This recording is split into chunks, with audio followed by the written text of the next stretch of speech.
Hey everybody, back with another video. I'm going to be showing you how to change the fork seals on a Yamaha TTR 230 all years. The first step is to remove the front forks and wheel. If you can't do that, you probably can't do the fork seal, so pay somebody stupid amount of money to do it for you. First things first, take out the fork and take off the boot. If anybody's wondering, these are the boots.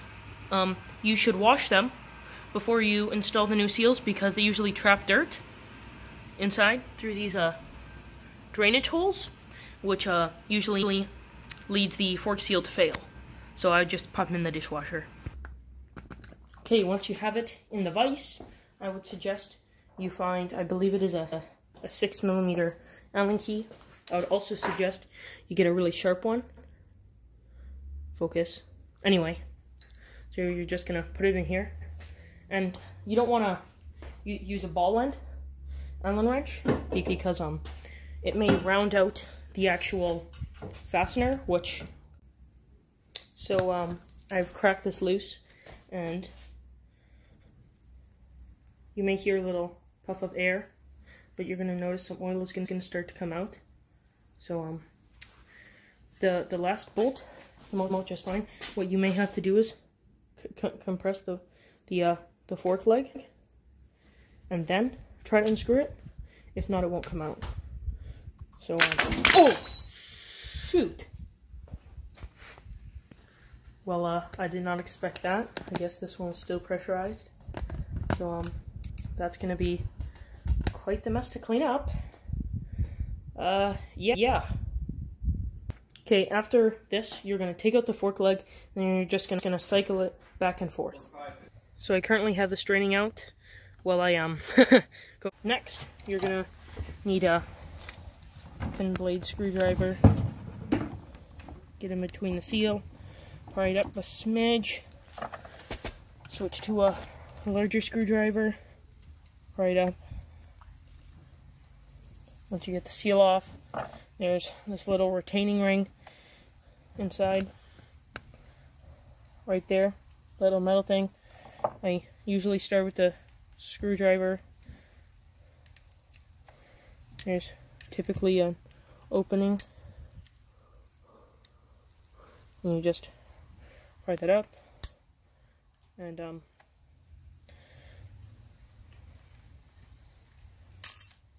pop out the ring just like that. Take off the ring, and then what you're gonna do next, you're just gonna pull up like this a few times.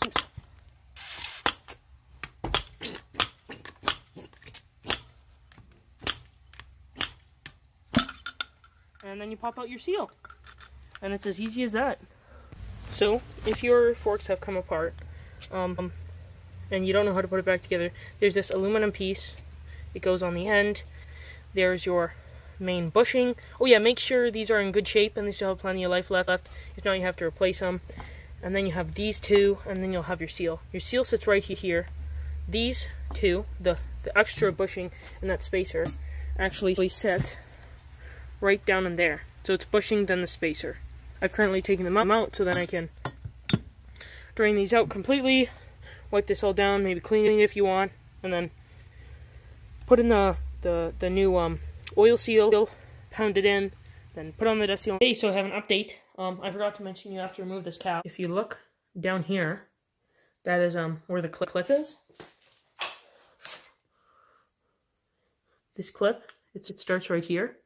And what I tried to do, I tried to compress this by hand, but I totally couldn't do it. So I got a little machinist hammer, and then I just tried to whack it a few times until it just kind of unsticks it from there. And then what you're going to do is you're going to mess with this for a while until, focus, till you can get this retaining ring out. So, just this last little piece, which is the only thing retaining it, and then that can happen. Also, you may have noticed I put plastic bags on the fork close and an elastic band, so if there's a little bit of oil left inside, it won't leak out onto the ground. So that's one more thing. Now what we're going to do is try to reassemble it. Just a quick update. I was successfully able to assemble this fork leg, and it doesn't leak any oil, which is a plus. Unfortunately, I have not been able to assemble this one because this bushing wouldn't fit back in here. So I decided to start hammering it, and then I realized I messed up. So it's kind of broken. So I'm going to have to get a replacement, and then I'll show you how to assemble that. Okay, so I finally got in my bushing. That is the part number, in case you're wondering. This is the bushing. Now we are going to assemble the fork inside of the fork leg. Now what we have to do is put the bushings all in the right place. So it's going to be this bushing, large bushing, small bushing, then a spacer, and then the seal. Now we have the small bushing on, and next the spacer. Once you have the spacer on, we're going to put on the oil seal. The next seal we're going to put on is the oil seal. It looks like this, not like this.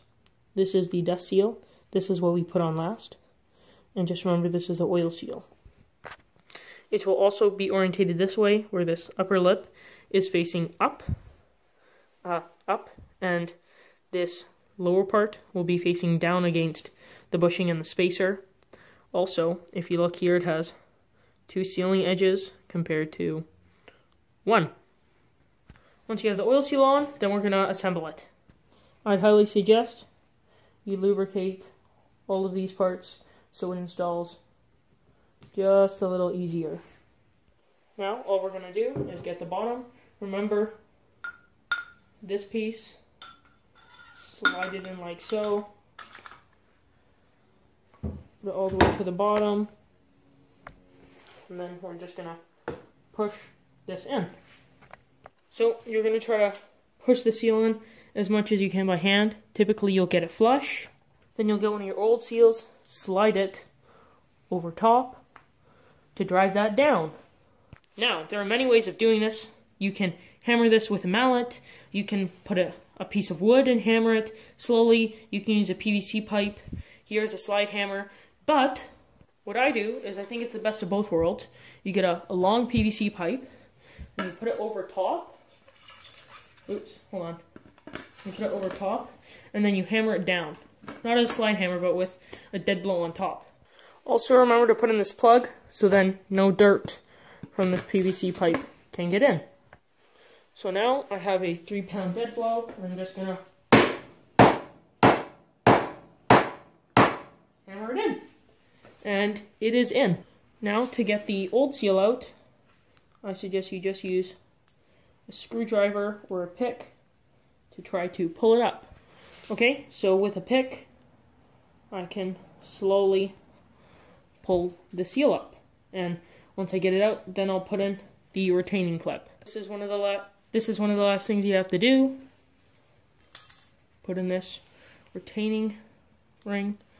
All you do is push it in and then push it down with a clip or screwdriver. Make sure it is fully seated all the way around.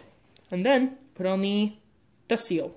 I have also lubricated the dust seal, and then you're just gonna push it on. In this certain case, for the first time ever, these all ball dust seals, they seem a little big. So what I do is I get a PVC pipe a bit bigger, and then I just hammer. The thing we do is we put the screw in the bottom, make sure that your stanchion is pushed in all the way, so then you can screw it in, although you can't tighten it until you get the spring in. So I've added the oil. I added 365 milliliters.